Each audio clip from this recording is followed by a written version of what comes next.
Welcome to EF Pod English. Brought to you by EF Education First and Englishtown. Learn anytime, anywhere.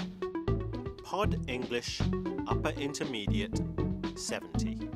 Computers.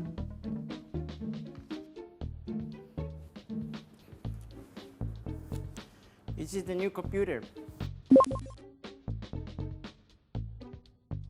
Today, you will be learning about computer and internet-related terminology.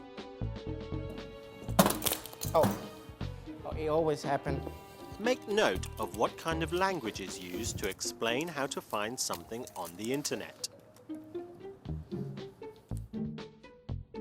We're now going to watch a movie about someone teaching her friend how to use the internet. Jane, I want to find the weather forecast for tomorrow. What do I need to do? First, you need to be connected to the internet. Oh, right.